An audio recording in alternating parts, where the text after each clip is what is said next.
So thanks very much, Aarti, for the kind introduction, and thanks to the Center for Financial Accountability and the organizers of this conference for inviting me. I will go ahead and share my screen because I have a few slides that I'm going to take you through. So I'm just going to present on how I see the current state of play on the Indian energy transition, but also try and place it in a global context. I have only 15 slides, so hopefully I won't go over time and we can leave lots of time for discussion. So the first point that I wanted to make is that India, unlike more mature developed economies, faces what we could call a Russian doll of transitions. And these are transitions of various scale and various magnitude that are going to be important for us to consider when we think about how the Indian energy transition could look like. So as a developing country, India faces a large number of macroeconomic transitions. Its level of urbanization is still very low, and we know that urbanization is a key driver of economic growth. Its level of industrialization is still relatively low. It is still undergoing the demographic transition with a young populace looking for jobs, and its economy is still relatively informal.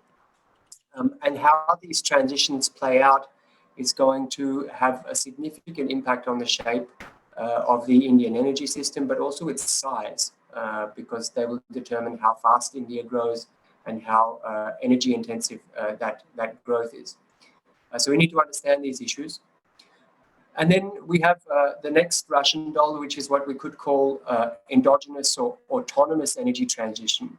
So these are changes in the energy system that are taking place regardless of policy to drive transition for climate change purposes. So we can label a couple of these. We have the shift to modern energy carriers as incomes increase. People prefer to consume LPG or electricity, and so the share of the traditional energy carriers like biomass decreases. We have natural changes in energy efficiency as technologies improve across time. And we have technology-driven or market-driven transitions if certain technologies emerge as competitive and so on. And then we have the exogenous or policy-driven energy transitions, where we are trying to achieve broader social objectives. So these could be internalizing externalities like CO2 emissions. It could be that market actors, companies, private individuals have too high discount rates. They don't consider the long term, so we need to consider the long term as a society. It could be that desirable transitions have non-cost barriers, so policy has a role to play. And so the argument that I want to make today is that how these three levels of transition play out in India is going to determine the scale and pace of India's energy system transition, but also that each of these influences the other. It is not the case that we are dealing with static categories, and that I think is important for us to understand. Let me start with a few reflections on the macroeconomic transition. So here I've put on the graph, one of the key large-scale transitions which India still faces, which is the transition of labor out of agriculture. And this is, a crucial part of the development process because agriculture is not particularly economically productive. Even if we had good marketing and fair prices for agricultural produce, people would not pay 1 lakh rupees for 5 kilos of wheat, right? Whereas they will pay for an iPhone.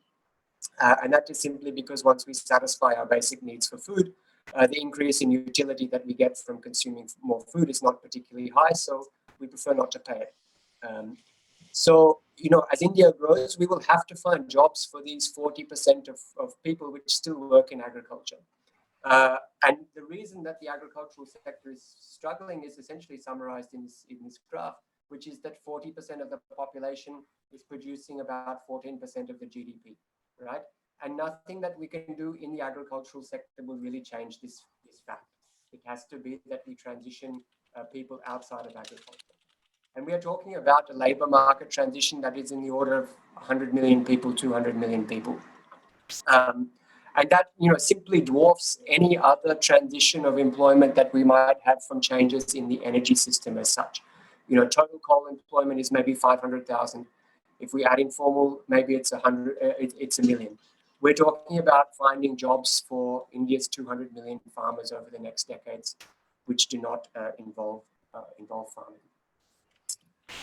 The other important aspect of this sort of macroeconomic transition is the structure of India's economic growth. So unlike China, India's economic growth has not really been driven by the industry sector. It's more been driven by the services sector. And in particular, it's been driven by a number of, relatively high productivity, low labor intensity, low footprint sectors in the services sector, like financial services and business services. This is not a particularly good thing from a job creation perspective, and it's one of the reasons why we have such a problem with job creation. India's structure of economic growth is skewed towards low labor intensity sectors. But it is a major driver for why the Indian economy is actually relatively low in terms of energy intensity. So here on the graph, you can see on the left-hand side, the final energy intensity of China's GDP in 2018. And on the right-hand side, you can see the final energy intensity of India's GDP. And this is, harmonized in US dollars at purchasing power parity, so you can compare countries. And the reason that China's energy intensity of GDP is so much higher than India's is essentially two. Firstly, the share of industry in its total GDP is so much higher. And secondly, the energy intensity of its industrial value added is so much higher because it's producing a lot of steel and cement for investment in infrastructure. So India's structure of growth is actually a crucial determinant of why it's actually a relatively energy efficient economy. And so as we look at these big transitions that still play out, India still faces massive macroeconomic transitions, and they dwarf really anything that we are talking about in the energy sector. The outcome of these transitions will be crucial in determining how fast India grows and thus, what the long-term level of energy demand will be, because even though we can do as much as we want to on energy efficiency, energy demand is still more or less correlated with GDP growth. How industrialized India is still to be determined, and therefore how energy intensive it is. How urbanized and the nature of that urbanization will be crucial in determining India's material and energy demand. So when we think about India's energy pathway, we also need to think carefully about its development pathway at this kind of macro scale. So now moving on to what I called endogenous or policy-driven, market or technology-driven transitions. So these are transitions that, broadly speaking, don't need policy or don't need too much of a policy push to occur. And if we look at the crucial one that India still faces, which is to get out of traditional biomass in the residential sector and into modern energy carriers like electricity and LPG, we can see that there's still a long, long way to go. So on the graph, I have the total final energy consumption of India since 1990. This large green wedge is the share of biomass. And this is essentially biomass that is being combusted in the residential energy sector for cooking, extremely inefficiently, extremely costly in terms of its economic externalities. And there's still a long way to go in getting out of biomass and into more modern energy carriers. And that process drives, some pretty important indicators in the overall energy system, like the emissions intensity of total energy consumption. So here I've put the carbon intensity. So this is the tons of CO2 per energy unit of primary energy supply in India and in China. And you can see that it has been increasing in both countries. And essentially this is because as you transition out of biomass and into modern energy carriers like fossil fuels, the energy intensity of your energy mix goes up. The carbon intensity of your energy mix goes up. It's also really noteworthy that China's carbon intensity of its energy mix is so much higher than India's, partly because China has more coal, but also because China has been more effective at transitioning away from these traditional biomass energy carriers and into modern fossil fuels. So the big Thomas, question, I'm sorry to interrupt you, but if you have the Bluetooth on, do you want to try switching it off once because your volume is fluctuating a lot?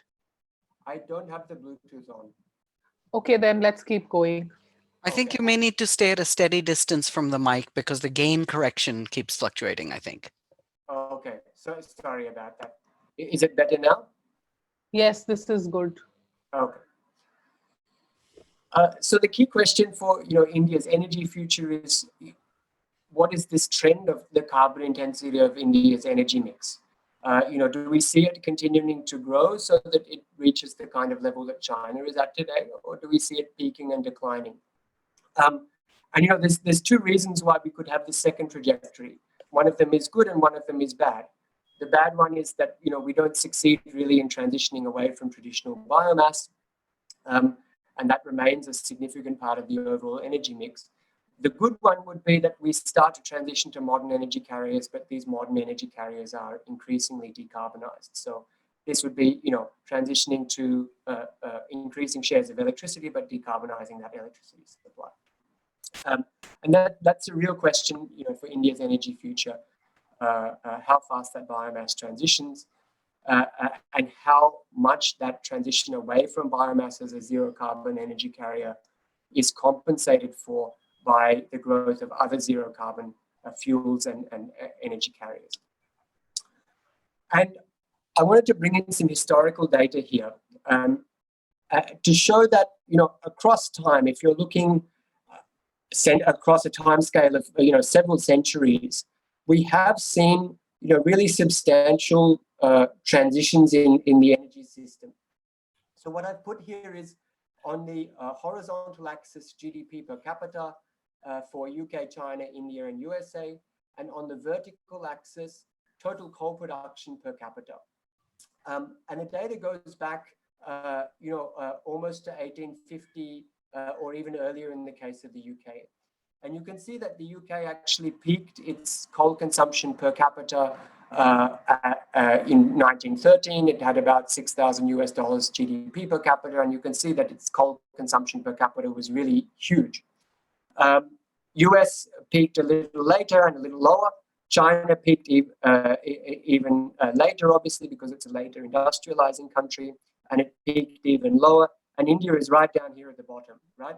So, and this is essentially because as technological progress has occurred, we've got more efficient at the way we use energy, but we've also opened up other energy sources. When UK was industrializing, basically coal was the only option. Then we started to have natural gas and oil, and then nuclear, and now we have renewables and hydro, wind and solar, and so on.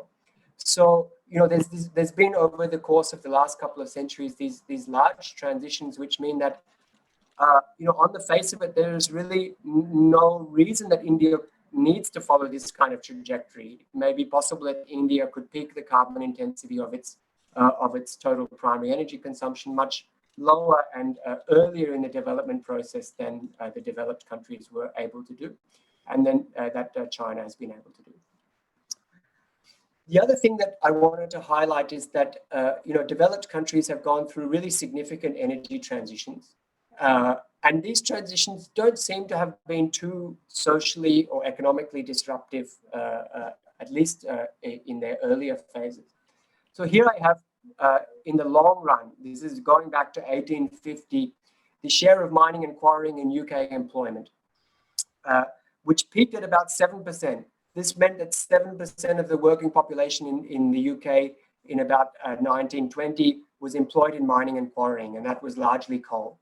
At around the same time, the share of mining and quarrying in UK GDP was almost 6.5%. And the reason it was so high is because the UK energy mix, and you can see this for electricity here, was almost solely based on coal. UK primary energy in the early 20th century was almost 100% coal. And so coal was just crucial to the overall economic system. But you can see that these transitions have occurred over the last 6-7 decades. the share of mining, quarrying, and employment is now a fraction of 1%. And in India, mining and quarrying is about 1% of employment, slightly less maybe. So the aggregate scale of the transition that India would face to move mining and quarrying employment into other courses of employment is at least 7 times smaller than what the UK faced over the course of the last century. And the reason that the UK was able to do it is that this transition was subsumed within a much larger transition of the overall labor market away from agriculture towards industry and then towards services, right? So this really didn't show up as a really significant transition. The other thing was that the UK economy was creating enough low-skilled jobs elsewhere, not in renewables. We were not shifting coal workers into renewables. We were shifting them into manufacturing, into other sectors. And so I think the lesson that we can learn from the past is that you can achieve such large energy transitions across the economy if the rest of your economic system is working well and if you're creating enough low-skilled jobs elsewhere in the economy. These don't necessarily need to be in renewables or anything like that. They can be in other sectors.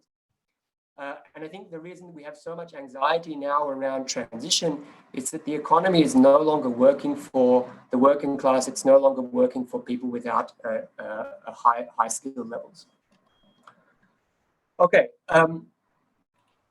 so I'm going to skip over this slide and I'll come towards the end of the presentation. So, a key question is, okay, so we've talked about these 2 transitions which are going to happen anyway, regardless of climate policy. India's macroeconomy will evolve, its energy system will evolve, regardless of what we do on climate policy. So then we have the question of, what is policy-driven transition? Is it transition that wouldn't happen without policy because it has positive costs, right? So here I've put, as an indicator of positive costs, this McKinsey marginal abatement cost curve, where you stack up emissions reduction measures on the horizontal axis and the cost is represented on the vertical axis. So anything to the left of the vertical line is like a zero cost measure and should happen. The problem is, and I should say that this curve was developed in 2010. The problem with this definition is that it moves over time with technological innovation. So this is the same curve now from 2020, again by McKinsey, and you can see how much to the right that curve has shifted. McKinsey says we can now get about 2/3 of the required emissions reductions between now and 2030 at negative cost. And this is essentially because of technological innovation. Large number of measures which used to have a positive cost when they assessed this in 2010 now have a negative cost. Now, I think we can grumble about McKinsey's methodology and so on, but there's absolutely no doubt that the broad picture that is presented in these graphs is correct. There has been a transition in technology over the last 10 years, which has opened up a huge range of new mitigation options that needn't be positive cost.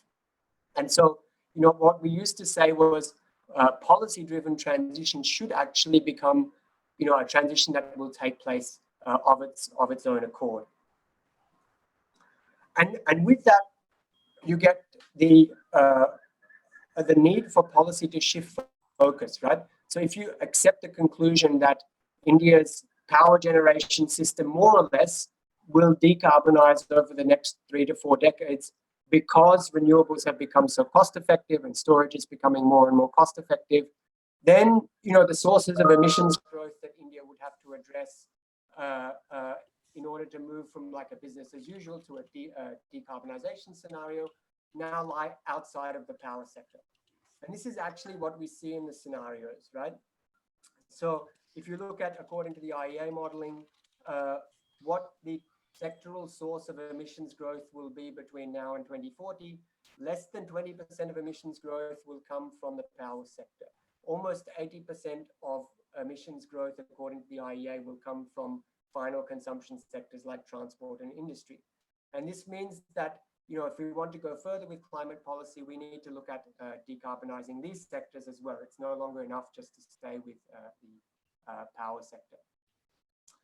Okay, so the kind of conclusions that I draw from this is that if we want to understand India's energy transition, number one, we need to better understand India's development pathway and its impact on the energy system and emissions pathway. So keywords here are, demography, urbanization, industrialization, but I would also put income distribution here very prominently as well. If we remain very unequal, then we might actually have a smaller energy system because so many households are excluded from modern energy services.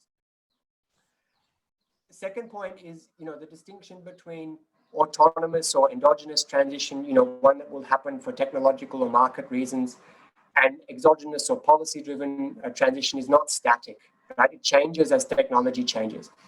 So I think it's important to recognize this as India engages with the global negotiations. I think we need to move from a framing of we have to maximize India's carbon budget towards we have to maximize the solution space for India, right? We have to keep shifting that marginal abatement cost curve to the right, as I showed. And the other thing that I think we need to think about carefully is that non-cost barriers are just as significant as positive costs, right? This is largely about domestic policy design and effectiveness. How good are we at regulation, enforcement, incentives, right? These are the things which will determine the transition, not necessarily the cost, because for so many of the options that we need, the costs have come down so much that they are attractive. So the key question that we have is, how do we open up the policy solution space so that we can tap the technical solution space that has been opened by innovation?